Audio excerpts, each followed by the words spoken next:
Hey, Al Scott Horton here for the Future of Freedom, the monthly journal of the Future Freedom Foundation at fff.org/subscribe. Since 1989, FFF has been pushing an uncompromising moral and economic case for peace, individual liberty, and free markets. Sign up now for the Future Freedom, featuring founder and president Jacob Hornberger, as well as Sheldon Richmond, James Bovard, Anthony Gregory, Wendy McElroy, and many more. It's just $25 a year for the print edition, $15 per year to read it online. That's fff.org/subscribe. And tell them Scott sent you.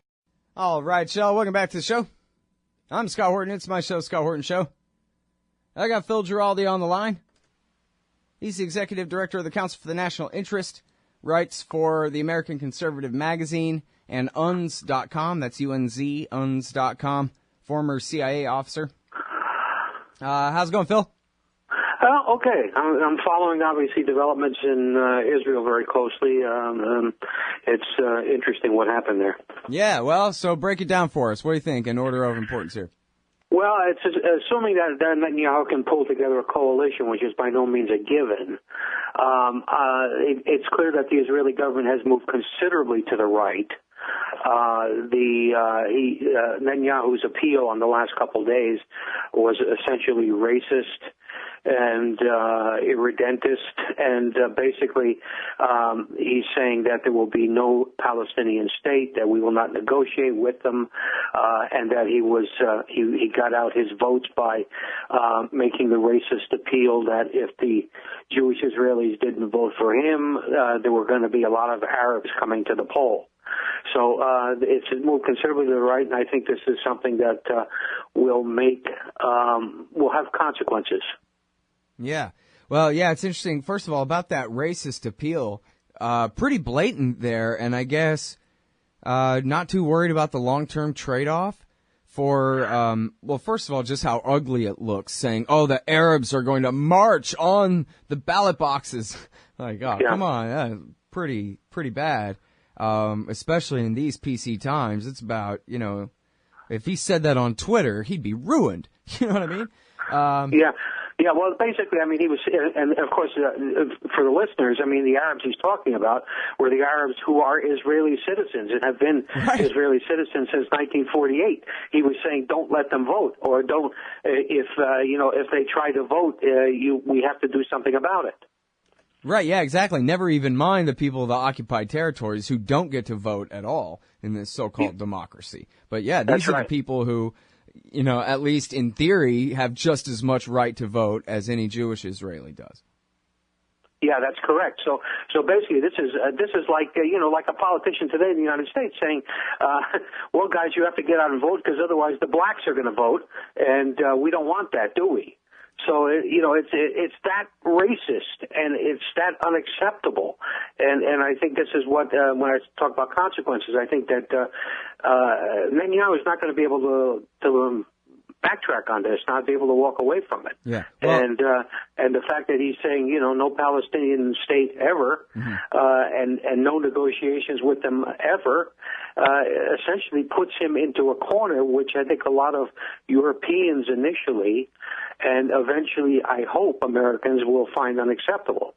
Yeah, see, that's the real thing about it is, the racist stuff. For the apologists, they'll figure out a way to say, oh, that's just politics or whatever, and move past that somehow. I know TV in America won't make a big deal out of it, certainly, that kind of thing. But the ultimate renunciation of the two-state solution, that seems to be a real problem, as I was reading Ali Abunimah earlier, and he put it perfectly about how this is how the Americans and the Europeans continue to allow the Israelis to get away with what they're doing, is everybody agrees that they're not doing what they're doing, that they're working on a peace process, that they're going to solve this someday, that there's going to be a Palestinian state someday. So when you outright say that's never going to happen, it's not that it ever was going to happen. It's just that now he's completely blown the cover of the Americans and the Europeans for cooperating on this thing. Yeah, that's right. It's going to become increasingly difficult, certainly for European politicians, to have anything to do with Israel in kind of a collaborative way. And, of course, it's going to be more difficult to reach that point here in the United States. Like Tom Cotton already came out today, and I'm sure you saw it, and he announced that he was really delighted that there will not be any Palestinian state. So, there are plenty of apologists for Israel in the U.S. Congress primarily, but I don't think this is going to go over even very well in the media. Yeah, well, I don't know. I guess remains to be seen whether they're even going to discuss it here. But yeah, in Europe, certainly the politics over there, the populations of Britain, France, and Germany, this has got to be some kind of last straw for them because they actually understand the situation in a way that Americans certainly don't. Yeah, that's correct, and essentially, you might minimize that. You say, okay, all Israel really needs is the United States to protect it in international bodies, to keep sending it money, to sell it weapons, to provide other forms of support. But the reality is that a lot of the Israeli economy is dependent on trade with Europe. And that can be adjusted very quickly. I mean, there could be something like sanctions that Europeans will impose on Israel in various economic sectors. So, I mean, this is not an empty issue. Right. And now, so let's backtrack a little bit to the election results because I guess, Netanyahu did better than a lot of people said he would, and yet some reporting is still that the guy, Moshe Kalan, who's in fifth place, he hasn't pledged to either side yet. And with the Arab list in third place, it's conceivable that Kalan could be the kingmaker and make a deal with Labor or the Zionist Union and the Arab list, and then Netanyahu wouldn't be the prime minister. You think there's much of a chance of that? I don't think there's much of a chance of that because Netanyahu seems to have the edge in terms. I think the seats that they counted were what he got 27, and the number two party had 23. So they have to get 60 seats to have a majority. But then there are other tricks they can play too. They can have essentially some parties who support them from outside.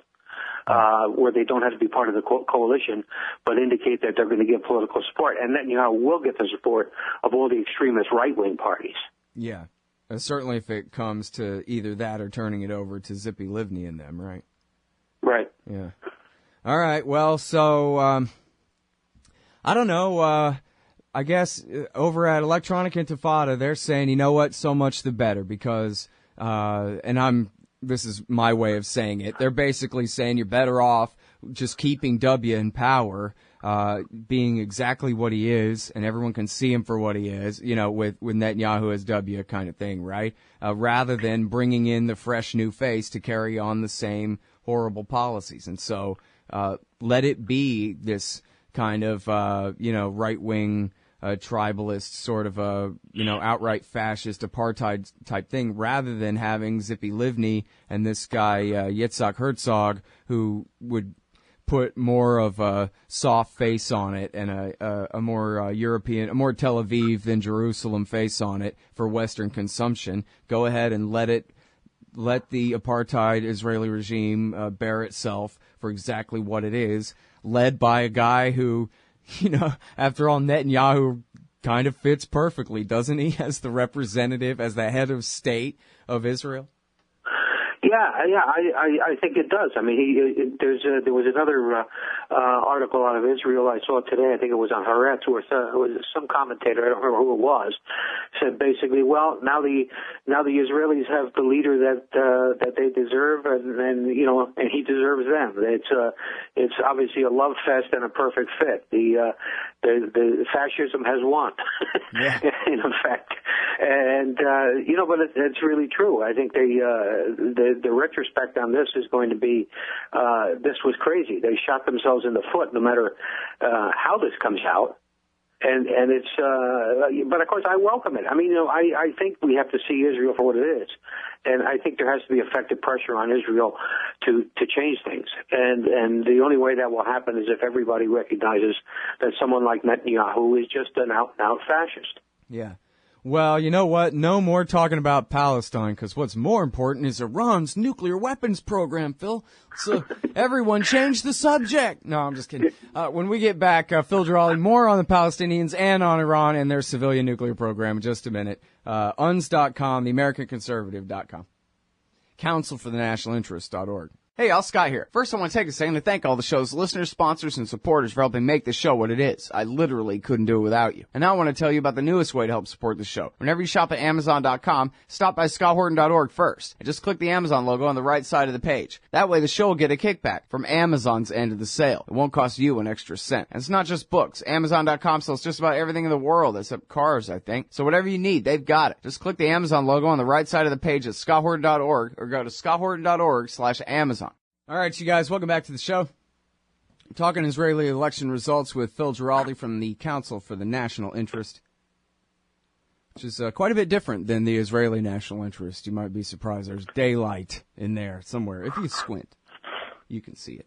All right, so now what we've been talking about is how Netanyahu has finally backed the Israelis into the apartheid corner where there just ain't no pretending anymore. He's announced that it's Greater Israel all the way to the Jordan River, and the West Bank belongs to the Israelis. He'll never give it up. He's expanding the settlements. There will never be a Palestinian state, and he didn't really say what's supposed to happen to all the Palestinians who still live on the West Bank. But so that's my question to you, Phil. Apartheid as it is, I guess maybe it can last indefinitely with American support, but maybe not. But then what happens to the Palestinians? Because I can see where Ali Abunimah and them say, yeah, that's right. It should be one state, a secular state where everybody has equal rights, and that's the end of that, right? Which makes sense. But then again, it seems like if the Israeli Zionists were put into that situation, they would instead engage in another Nakba and reduce that population right back down to the tolerable 20% level one way or the other. And another horrible massacre, and maybe the Palestinians are better occupied than dead. Well, that's, of course, the question. I suspect what we're going to see is we're going to see the Israelis creating all kinds of incentives to get rid of their Arabs. And they'll be putting a lot of pressure on people like Naftali Bennett and Avigdor Lieberman have been proposing all along that Arabs be put under certain restraints and conditions and I'm talking again about the Arabs that actually live in Israel, that are Israeli citizens, that there be specific restraints and conditions as part of their ability to live in the country. So if you make these conditions more and more onerous, at a certain point the expectation would be that they will leave, they'll go somewhere. And of course you can, if this whole situation, Israel-Palestine collapses, which it could very well do in short order, because I think the last time we talked about this lawfare case in New York City, whereby the Palestinian Authority, it looks like it's going to be bankrupted. Mm-hmm. At that point, Israel has to physically take control of the West Bank and Gaza. There's no other way about it. And so you have, in a sense, a de facto a singular state, including everyone, but the Israelis will obviously figure out mechanisms to get the Arabs out. And, of course, that could range from genocide to just kind of a more administrative ethnic cleansing. But, sure, the Israelis have put themselves in an impossible position now. And there is no simple or acceptable solution to what Netanyahu has come up with over the last couple of days. And I don't imagine that, knowing or having watched Netanyahu now for 20 years, that he's going to try to backtrack from this. I think this is going to become Israeli policy, and he's going to be supported by the hard right inside Israel on everything he does. And then, so what are the Americans going to do about it? Nothing, I guess, huh? Nothing. There was, I think Daniel Larison had a piece over Attack today where he was talking about possible consequences of this, and he said nothing will happen. The Congress is too much controlled by Israeli interests. The White House is afraid to confront that in any kind of direct way, and the media will, at worst, just kind of be ambivalent. It won't talk about what the Israelis are doing. Mm-hmm. Well, man, yeah, I don't know. It sure seems like a lot of moving parts, and you still have, the West Bank and the Gaza Strip are completely divided, where Hamas controls Gaza, and they have even less rights there. I read at the 972 mag, I think it was, or it was the author from there, Noam Shizov, wrote a thing, I guess, in the Washington Post or for somebody saying that the Gaza Strip is a maximum security prison, the West Bank a minimum security prison, but that's basically the difference between the two. But so, yeah, I mean, geez, if there's only, what you're saying is, I think there's only a certain level of de facto annexation of the West Bank that you can have by the Israeli state before the pretension is over. It simply has been annexed. And then I guess at that point the Americans still won't do anything about it? Or, I mean, because at that point you literally have a situation straight out of or worse than the old South of, pre-civil rights South. I mean, it pretty much already is that, but again, with the layers of gloss off of it. Yeah, it's hard to imagine how this can play out, to be honest. I mean, the situation is just so bad, and there are so many genies that have been popped out of the bottle by Netanyahu in his desperate desire to get reelected. I mean, he's basically made a pact with evil. He was evil enough to start with, but he's made a pact with the most evil, the most diabolical elements in Israeli society to get reelected, and now he owes these people, and essentially there is going to be racism at a level that is unimaginable right now. And there's going to be either genocide or, as they say, some kind of scaled down ethnic cleansing. I mean, this is just it's what he has pledged to do. And what will Obama do? Well, Obama has refused to call him and congratulate him.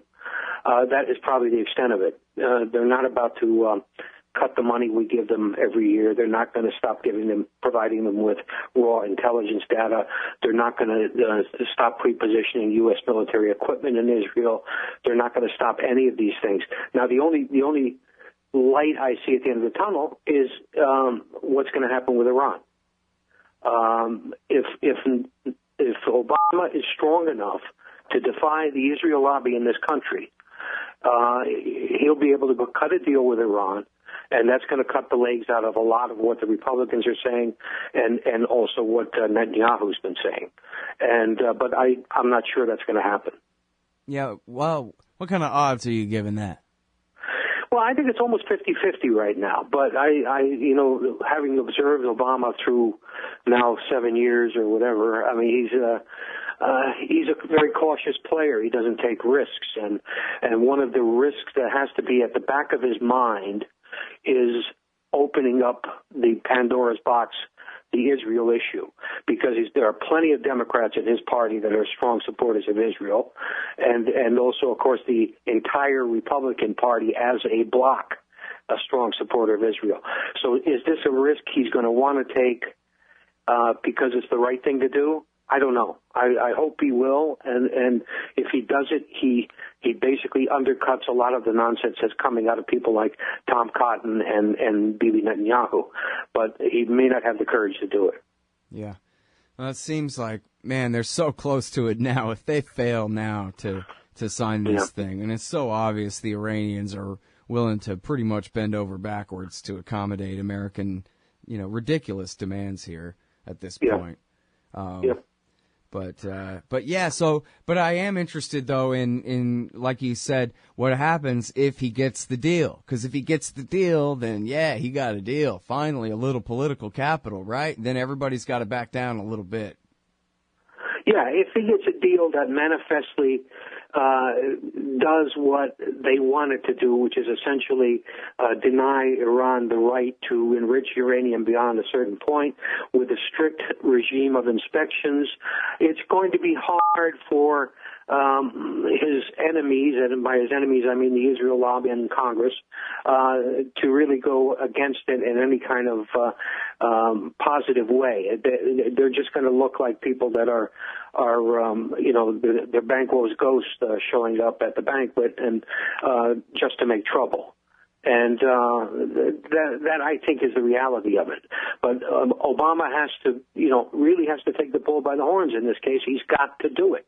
And if he doesn't do it, you and I probably 10 years down the road will probably be talking about this again. or still, and about how bad the situation in the United States in terms of our own civil liberties and everything else has become as a result of this. Yeah, that's if I can even get Virginia on the line by then. That's outside your sector. Yeah, that's right. That's right. I think that's actually, that movie has a lot to say about what Israel-Palestine might look like in about 2 years. I mean, you have restricted areas. Wasn't there a South African movie too about these aliens where they Sector 9 or yeah. Oh, man. Maybe that's another way to look at it. Hey, I didn't save enough time at all to ask you about what's going on in Syria. So right about that, there's talking about talking with Assad and rehabilitating the al-Nusra Front at the same time. Explain that, CIA man. Next time. Next time. All right. That's Phil Giraldi, everybody. Thanks, Phil. Thanks, Scott. You hate government, one of them libertarian types, or maybe you just can't stand the president, gun grabbers, or warmongers. Me too. That's why I invented LibertyStickers.com. Well, Rick owns it now, and I didn't make up all of them, but still, if you're driving around and want to tell everyone else how wrong their politics are, there's only one place to go. LibertyStickers.com has got your bumper covered. Left, right, libertarian, empire, police, state, founders quote, central banking. Yes, bumper stickers about central banking. Lots of them. And, well, everything that matters. LibertyStickers.com. Everyone else's stickers suck. Hey, Scott Horton here to tell you about this great new book by Michael Swanson, The War State. In The War State, Swanson examines how Presidents Truman, Eisenhower, and Kennedy both expanded and fought to limit the rise of the new national security state after World War II. If this nation is ever to live up to its creed of liberty and prosperity for everyone, we are going to have to abolish the empire. Know your enemy. Get The War State by Michael Swanson. It's available at your local bookstore or at Amazon.com in Kindle or in paperback. Just click the book in the right margin at scotthorton.org or thewarstate.com. Hey, Scott here. If you're like me, you need coffee. Lots of it. And you probably prefer it tastes good, too. Well, let me tell you about Darren's Coffee Company at darrenscoffee.com. Darren Marion is a natural entrepreneur who decided to leave his corporate job and strike out on his own, making great coffee. And Darren's Coffee is now delivering right to your door. Darren gets his beans direct from farmers around the world. All specialty, premium grade with no filler. Hey, the man just wants everyone to have a chance to taste this great coffee. darrenscoffee.com. Use promo code Scott and you get free shipping. darrenscoffee.com. Hey, Scott Horton here. It's always safe to say that one should keep at least some of your savings in precious metals as a hedge against inflation. And if this economy ever does heat back up and the banks start expanding credit, rising prices could make metals a very profitable bet. Since 1977, Robertson Roberts Brokerage Inc. has been helping people buy and sell gold, silver, platinum, and palladium, and they do it well. They're fast, reliable, and trusted for more than 35 years. And they take Bitcoin. Call Robertson Roberts at 1-800-874-9760 or stop by rrbi.co.